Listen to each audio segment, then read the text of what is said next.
guys, welcome back to my channel, and my tripod is shaking, but just ignore that. So today we are going to finally do the September wrap up. I've been waiting to do this since a very long time because September was a very busy reading month for me.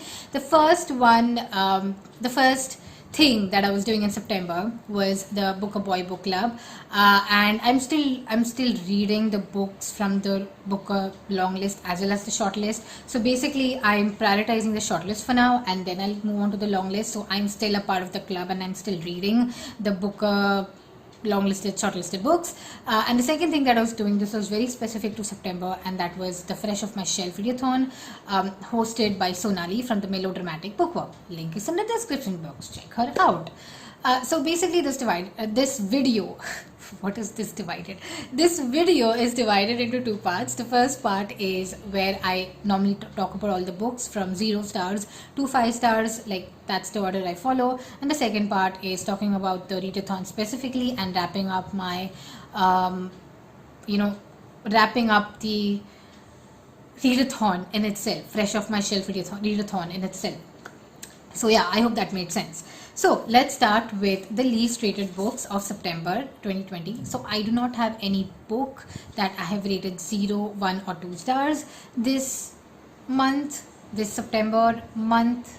Okay, I just have so all my ratings start from these 3 stars. So the least rated book of September 2020, which I think you should read, I mean, don't go by my rating, it is Ruskin Bond's Uncles, Aunts and Elephants. This is a short story book by Ruskin Bond which was published in 2014. It is a very light book. It is an amazing book. I really enjoyed this a lot.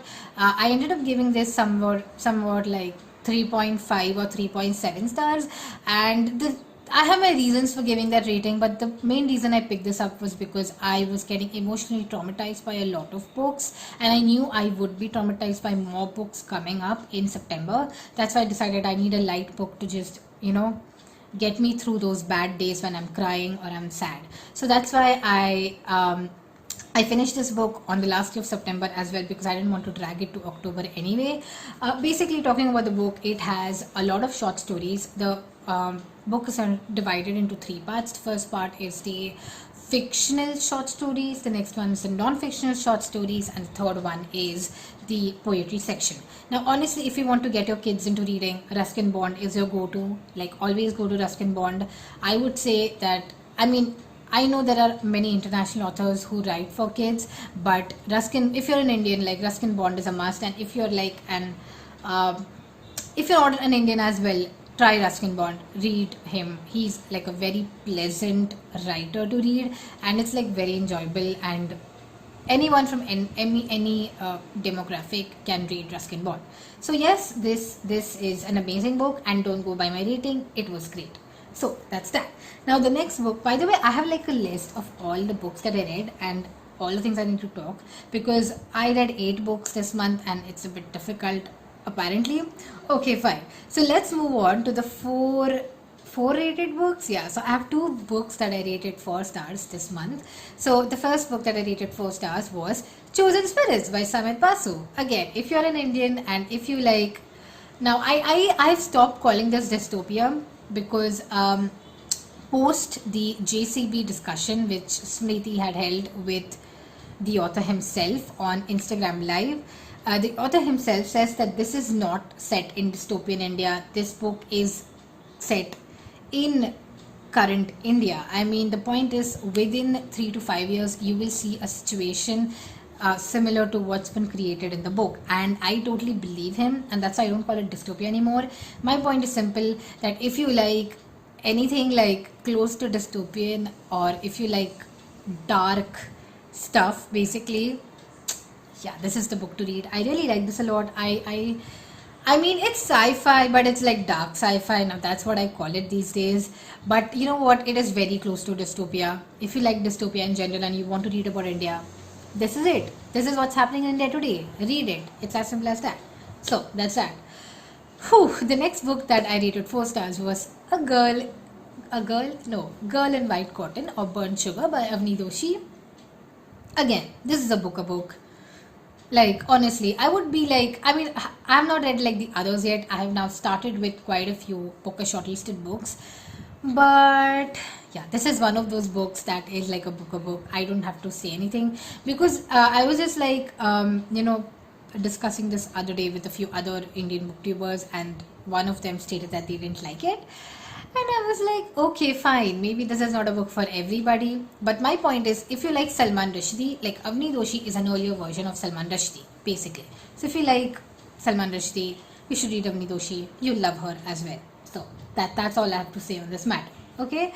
So now let's move on to the books that I rated like four, four, between 4 and 5, because I do have a lot of books. I have 3 books actually. So the first book that I rated 4.3 stars is this one. This is The Search Warrant by Patrick Modiano. I realized this is also available in a title called Dora Bruder.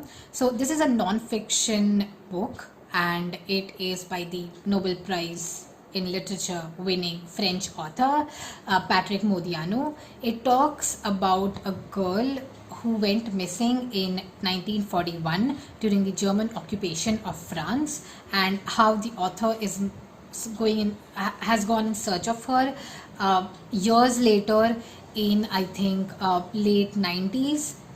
This book was first published in French in the late 1990s, I think in 96 or 97, and later on in 2014 this was translated to English. So it's a great book. It's a short read as well. More importantly, the thing I like about this book is how it describes a lot of issues that Jews faced during the German occupation of France, including curfews and the compulsory wearing of the star as well. So it talks about all of these things in many different lights, you can say, because even Patrick Modiano is a Jew and his father was a Jew living in France during the German occupation. So talks about a lot of things from his family's perspective as well as Dora's perspective, and also it has a letter by a Polish Jew that was written from a French prison camp. I really love that letter a lot. So you know what, it's worth the read. Do read it. That's all I can tell you. Okay, so the next book that I read and I rated it 4.5 stars is This Mournable Body by Tsitsi Dangaremba. This has been now this was then longlisted and now it has been shortlisted for the Booker Prize. Basically, this is the third book in the Nervous Conditions series. I read this as a standalone, but don't make you can read it as a standalone, but don't do what I did. Please read Nervous Conditions and the Book of Not and then get to this book, because this is one of those books that you have to read with some kind of context. Not that you will not understand the context in the final book, you will understand the context, but it's much enjoyable if you read the first two. Anyway, this book is especially about our lead character who basically is this explores the aftermath of the war basically, and it is Siguake. I can't remember the first name of the lead character. This is so bad, but I'll just call her Miss Siguake. So Miss Siguake is back in the capital of Zimbabwe, and she's trying to get on her feet post the war years, and it talks about her mental health. It talks about a lot of things that she goes through, and I think the reason why this didn't get to 5 stars for me especially was simply because all the things that need to happen for this to get in, like, it's like a bit of a slow book, so all of the stuff happens in the last 10% of the book, and the only reason why this is like 4.5 is because of the last 10% of the book. I would say it's a great read if you want to read like Zimbabwean literature or more of African literature. This is your go-to, and yeah, I think that's that. Now let's get to the book that I rated 4.7 stars, and that's Girl, Woman, Other by Bernardine Evaristo. This book is an amazing book. I am so glad it won the BookTube prize. This book deserves recognition. I think I am a bit hurt that this won the joint Man Booker Prize 2019. It should have just won the Booker Prize 2019, but then we cannot change the past.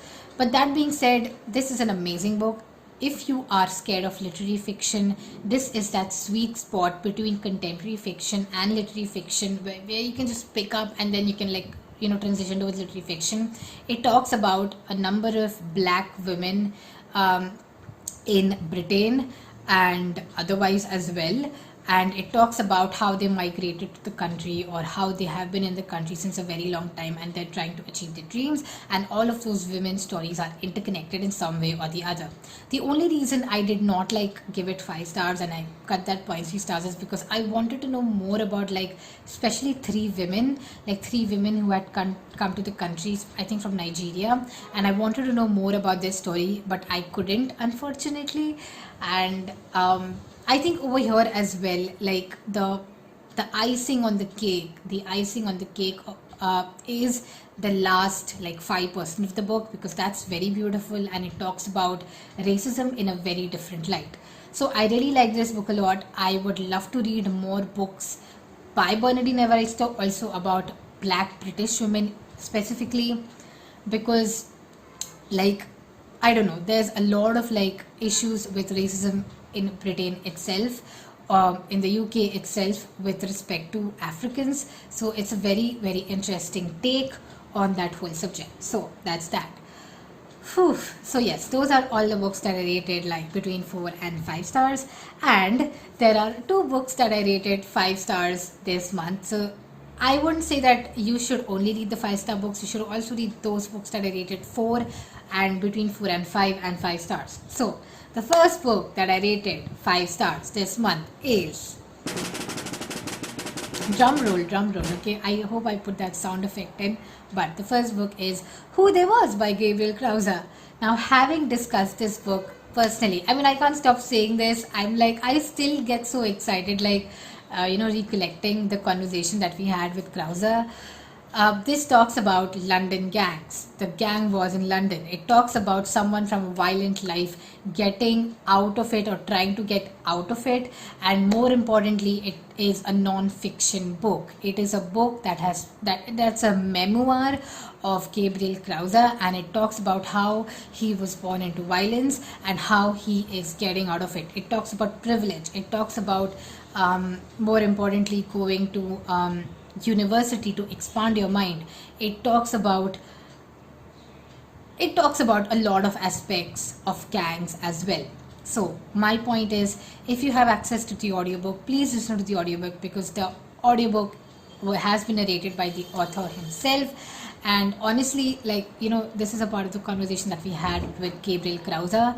We were basically talking about the various aspects of the book and also about the audiobook part of it. So, he was telling us about how generally authors themselves are not allowed to narrate their own stories, their own books, and they get voice actors for it. But in this case, they let him do it because the book basically is in London slang and he's been through it. He's had a lot of Jamaican friends as well, and he's also of Polish descent. So there are dialogues in the book where it's like you need a Polish accent because his father, his parents are like Polish, and his father is like a famous Polish illustrator, basically. So I mean, there are a lot of thoughts that I have regarding this book, basically, and yeah, that's that.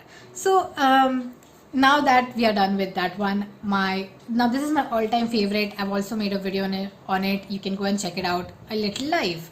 I actually rated this 6 on 5 stars, especially because it's an amazing book. I mean, I cannot just stop ranting about it. It's been now 2 weeks that I've completed the book, but I'm still thinking about it. Go check out the adjacent video so that I don't need to explain much.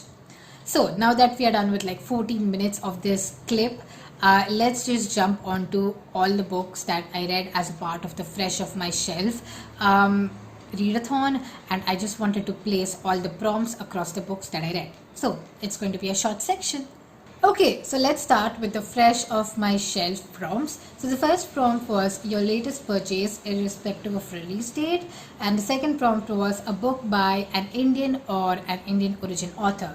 So for this I had selected Girl in White Cotton or Burnt Sugar, and I finished reading it, and it was, again, like I said, a book, amazing book, getting to the next prompt. The third prompt was an own voices book. So basically, an own voices book was something about minorities or something about like a group of people who do not have like much of a voice in the society. Now, the thing is that for this particular prompt in my previous video, I had selected my book as How Much of These Hills Is Gold by Pam Zhang, but I couldn't get around to it. And when I read Who They Was, that's when I decided that Who They Was by Gabriel Krause should be an own voices book, because everyone should listen to it and everyone should listen to how privileged they are and how privilege generally works. So this is an own voices book, no doubt a must read as well. The fourth prompt is a book with a queer character or written by a queer author.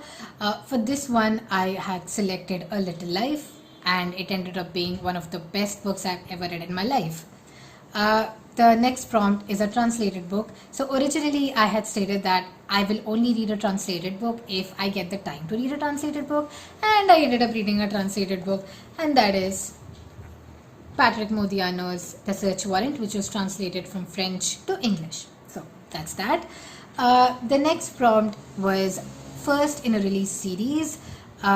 Basically, you had to read the first book in any release series and the latest that you have on your shelf. And for me, that was Wolf Hall by Hilary Mantel, which I'm still reading, and I have not completed this book yet. The next one was a mythological retelling. I had scrapped this prompt altogether because I was not in the mood for reading any mythological retelling. In the rest of 2020, I don't think I'll be reading any mythological retelling anyway. So that's that. The next prompt, the eighth prompt, is a book by a black author. So for this, I had selected This Vulnerable Body by Tsitsi Dangaremba, and I successfully completed it as well. The last one is a predicted 5-star read. For this one, I had selected Girl, Woman, Other by Bernardine Evaristo. Now, the point is that I didn't end up giving it 5 stars, but it's close to 5 stars, 4.7 stars. So that kind of particularly counts. And I'm very, very happy that I gave this book 4.7 stars, and I'm happy with my rating. So yes, that's it. This concludes the whole September wrap-up, and of course the wrapping up of the readathon as well. And yes, I will see you on my weekly reads. Thank you so much for being here. I'll see you next time. Bye.